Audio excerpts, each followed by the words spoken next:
State of Georgia has been pretty good to our friend Stacey Abrams. Not clear what Abrams does for a living, and yet somehow she has been able to afford 2 homes in the state of Georgia. But she's not grateful for it. Over the weekend, Abrams, who was apparently running for office again, despite being the real governor of Georgia, went out of her way to attack the state she hopes to lead. Watch.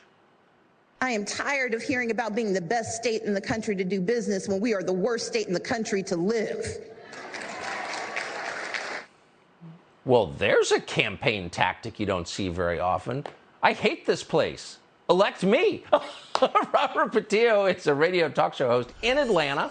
He's a statewide Democratic Party strategist and a regional director for the Rainbow Push Coalition. He joins us tonight. Robert, thanks so much for coming on. So you don't often hear people seeking to lead a state attack the state. What do you think that was about?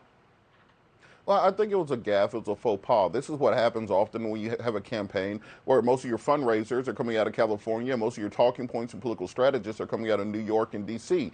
And the same things that work in D.C. aren't going to work in Tacoma, Georgia. You have to get out there and actually talk to people in the grassroots. You have to talk to some of the political strategists and political consultants who are right here in the state. And you have people like D. Dawkins Hagler, who's running for Secretary of State, who's been to all 159 counties and talks to people on a daily basis. You have to dig down and make sure that you are reflecting the views of the people of your state, not simply people who are putting money into the campaign.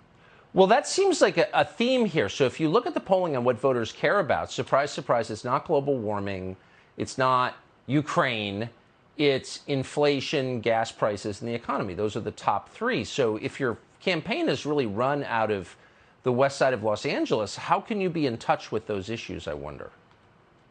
Well, I think a big part of it is going to have to be going on a listening tour around the state, making sure you're talking to people in small diners and local communities. You know, I'm from down in Harris County, Georgia, so we view things a little bit differently. We see people from Atlanta as being outsiders, let alone people from outside the state or outside the region. So I think you have to start working with some of those regional people like Keith McCants in Middle Georgia, Scout Smith, who's a great political consultant there in the state, John Jackson, who's a veteran, who can connect you to those communities. When you start actually listening to the voters instead of listening to the consultants, that's when you're able to win a race. And particularly when you have a fractured Republican Party like we have in the state of Georgia right now, where you have David Perdue attacking Brian Kemp for not being Republican enough, I think that you have an opportunity to really build that grassroots support while they're having a civil war on the other side.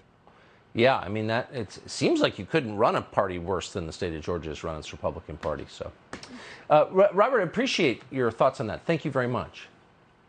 Thanks, anytime.